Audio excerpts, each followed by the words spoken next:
Lately, there's been a lot of buzz about a potential UFC comeback for Zabit Magomedsharipov. Zabit last stepped into the octagon in November 2019, where he scored a unanimous decision win over Calvin Kattar. He walked away from the sport riding an impressive 14-fight winning streak, originally citing health issues and not feeling like himself as the reasons for his retirement. However, later he revealed that a big part of his decision to retire was frustration with the UFC for not giving him a title shot. He said, "The main reason was that I were not able to fight. The UFC didn't give me a title shot. They promised one thing and did another. They promised me and didn't keep a promise. That was the main reason why I got mad." New footage has surfaced showing Zabit training with Islam Makhachev, sparking fresh speculation that he might actually be gearing up for a return.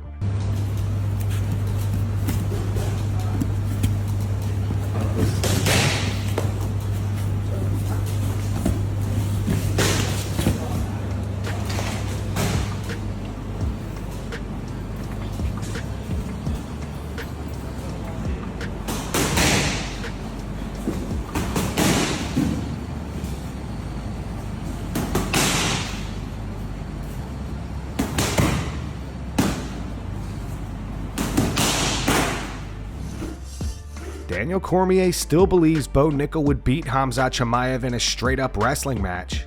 Does it suck, though, at how much joy people seem to be taking from this?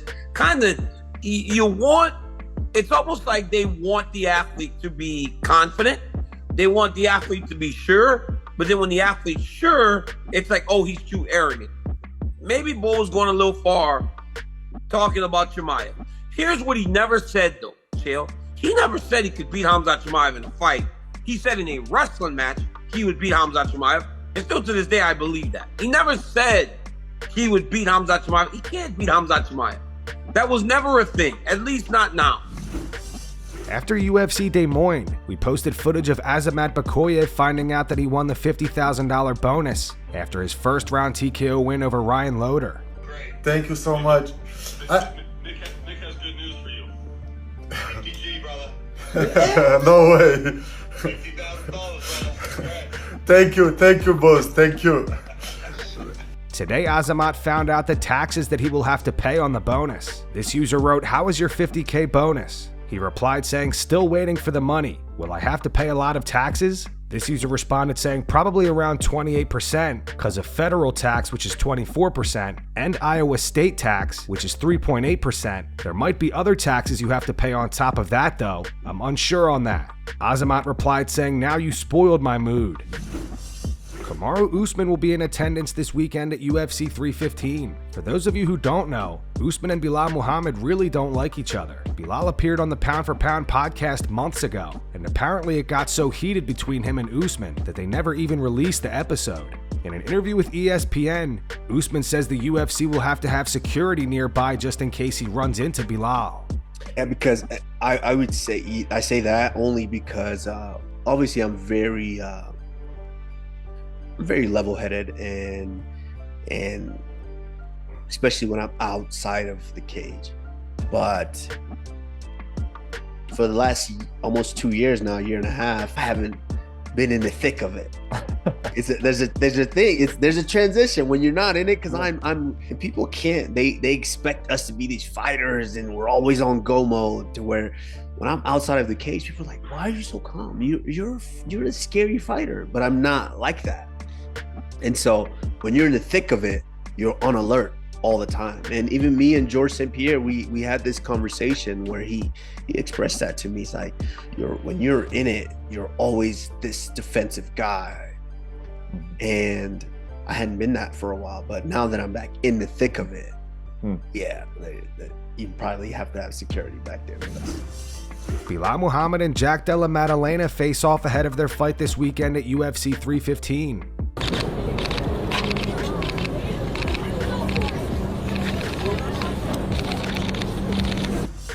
Cory Sandhagen released a skit responding to people saying that he doesn't deserve a title shot. He posted this video to his Instagram. He wrote, "This is some of y'all right now, and it doesn't even bother you." Oh, hey there. You again? Well, I just want to tell you that I think that you did a really good job this weekend. Oh, alright, well, thanks. But I also think that you don't even deserve a title shot still. You don't even deserve a title shot because Because last time you lost to Umar still. Yeah, Umar whooped you. Well, can I? Yeah, that's how the sport should be, because you shouldn't be able to fight for a title after you just lost to someone that just also lost for a title. And guess what? You know what else? Perrion also whooped you, and he whooped you on October 22nd in 2001, and that was not even that long ago. So he deserves a title shot even way more than you do. Even way more than you do. Yeah, dude, but I was winning that fight all the way up until I got knocked down, so that's not even like a good argument.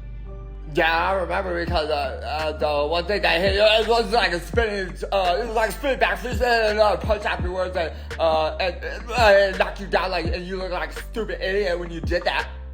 Are you done, dude? Can you just get the out of here? Yeah, well, I'll leave when you finally admit that you don't even actually deserve that title shot. No, dude, go yourself. I do deserve it. Say it! How about I you up, bitch?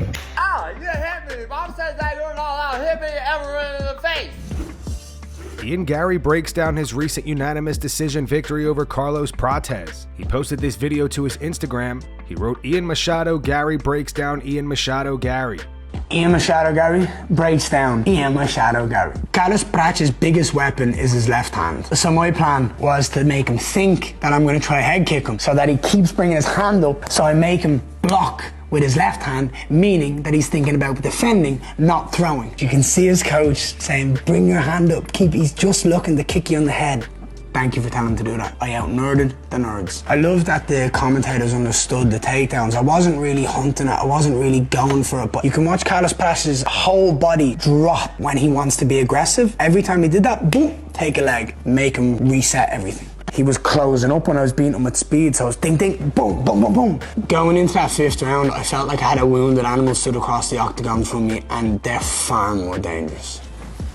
We're 1 minute and 20 seconds left in the 5th round, and up until this point, I have completely dominated him. I made one error. I shot a sloppy takedown, and we rolled, and he reversed. That's all it takes sometimes in this game. Fucking idiot. He was just trying to land heavy hammer fist. Here he is, he lands 2 big ones in a row. I'm like, right, I gotta get out of here. Obviously there's been a rule change, so there's 3 points of contact. I thought he was gonna throw a kick or a knee, so I dropped straight back down to my hip. I'm like, right, be smart. He starts loading punches. I'm like, cool, keep your legs, grab a hold of his leg, keep fighting. Defending, grab a leg again, keep him moving, go back to the leg, grab it. I was tired at this point. I've got blood spewing out my nose. 17 seconds left, he stands away. That's it. You blew your shot, mate. Can't get anything more. And there it is. That was a fun fight. That was a great fight. I looked f***ing amazing. Michael Bisping reacts to the recent criticism Bo Nickal has received since getting TKO'd by Reiner de Ridder. Bisping thinks Bo's lack of experience played a major role in the loss, and also says he knew that RDR was a bad matchup for Bo from the jump. You know, he's come through the UFC, he was undefeated, and I think some of the backlash is because people perceived that he was getting Dana White privilege, right? But I disagree. He went on the Contender. They didn't give him a contract because it was, you know, he was too early in his career. He had to come back twice, and he's beaten. He stepped up, and he's still undefeated. He beat Paul Craig, and yeah, all right, Val Woodburn stepped up on short notice, and he knocked him out and stuff. And now he faces Reiner de Ridder, who is, I knew this. This was a bad matchup. This is a really bad man, and he chose to jump the ghillie. You know, it was like, he'll learn. He's just so inexperienced. I think also when you look at the size of them both, Reiner de Ridder's gigantic. He's 6'4", and I'll throw you the baton now, Paul. But final thing, I heard it on good authority, that I won't mention the name. They wanted this matchup. They called out Reiner de Ridder. They were offered another matchup. They went, no, we want Reiner. It's like, bro, the guy's now 20-2 with world-class jiu-jitsu. He might have shit the bed on that one. But for Bo Nickal, I mean, because I've been there, I've had the abuse. Because the people, you would think that this guy is broken into their home and beaten up. Oh, yeah, exactly. You know? Exactly. It's like, it's crazy. Like, yeah, you get dickheads online, right? And you just ignore it. As I say, harness the good energy, block the bad. It's a joke, but it's true. Bo Nickal's coach Mike Brown has responded to the criticism Bo has received since his TKO loss to Reiner de Ridder. He admits Bo's lack of experience showed. He posted this to his Instagram. He wrote, "Was a tough weekend, but maybe one that was needed. Things have been moving fast for Bo Nickal, and to this point, he was able to make things happen and secure 6 finishes and 7 victories with the limited experience that he has. Bo has all the attributes that you want if your goal is to become a world champion in mixed martial arts. He has athleticism, a strong, confident mindset, a great family support system, and he started combat sports, specifically wrestling, at a very young age. These are all the boxes that you want to check when developing an elite MMA fighter. But the one thing that Bo doesn't have is live fighting cage time, and for this there is no substitution. MMA fight experience is crucial, and actual time in the cage is extremely important. As a team, we had our concerns about moving so fast, and we realized the dangers of fighting such high-level opponents so early. But Bo is a unique athlete, and the UFC has him on a fast track. This past weekend, Bo's lack of experience showed. His wrestling and athleticism wasn't enough to overcome what was in front of him. Reiner de Ridder, now 20-2, was a multi-time 2-division world champion in ONE FC, a very reputable organization. Props to him for coming with a strong game plan and executing what was needed. This is the fight game, and it's cliche, but this is where we learn. This is where we make changes, and where we make the biggest gains. I'm confident that this is going to fuel Bo, and will help him direct his focus to another level. To all the critics dogpiling, remember, Bo is nothing more than a man in an arena trying to support himself and his family. Over the weekend, Jeremy Stephens came up short in his fight against Mason Jones and lost via unanimous decision. Despite being 38 years old and only winning 1 out of his last 10 MMA fights, Jeremy says he's not done just yet. He posted this to his Instagram. He wrote another sold-out Wells Fargo Center. That's number 2 for this year. First it was bare knuckle, then UFC. After 4 years away from the UFC and 8 weeks to prepare, I couldn't pass up the opportunity to give my hometown Des Moines, Iowa a show. Y'all showed up and showed out, and I'm forever grateful. Just know, we ain't done. J-Bone. Alexander Volkanovski wants to see Ilia Topuria win the lightweight title. In a perfect world, Volk says the two would run it back, with that belt on the line this time. Perfect world would have been having that rematch to get the belt back. Yeah. But, you know, that just wasn't the case. And you've got to respect what he's doing. You know, he wants to chase he's done with the featherweight, he wants to chase the lightweight.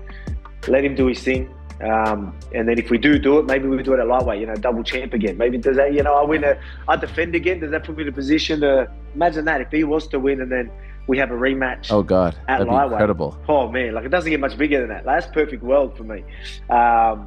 But again, you just a few things need to fall into place for that to happen, and that's obviously in time. Speaking of Ilia Topuria, Ilia seems to be in great shape ahead of his lightweight debut. He is not officially booked for a fight, however he recently stated that he has begun training camp. This photo emerged online of Ilia today. Let me know your guys' thoughts in the comments.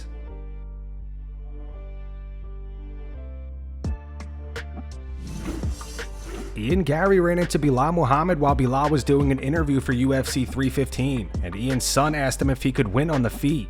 Win on the feet? So you say, can you say something? Hello? Can you win on the feet? We can. Oh, everyone. Say thank you so much. Thank you so much. Thank you more. Merci beaucoup. Merci beaucoup. And that's going to wrap it up for the news. Thanks for watching. For daily MMA news and content, subscribe to Full Mount MMA and click the bell icon to be notified when we post videos. Here are the 3 top comments from last video. The first one's in reference to Bo Nickal's TKO loss to Reiner de Ridder over the weekend. It's from Dex Bartmus. It says, imagine what Khamzat would have done to Nickal. The second one's from Akon Convict Music 2004. It says, Bo Penny is born. And the final one's from Noah Smith. It's in reference to Joe Rogan refusing to commentate for UFC 315 this weekend due to the fact that the event takes place in Montreal. It says, who actually cares if Joe is or isn't there? Oh no, one pay-per-view where I won't have to hear about how calf kicks change the game. Those were the 3 top comments from last video. If you want to be featured in the next one, all you have to do is comment down below. And if you missed yesterday's news, click the video on screen right now to get caught up.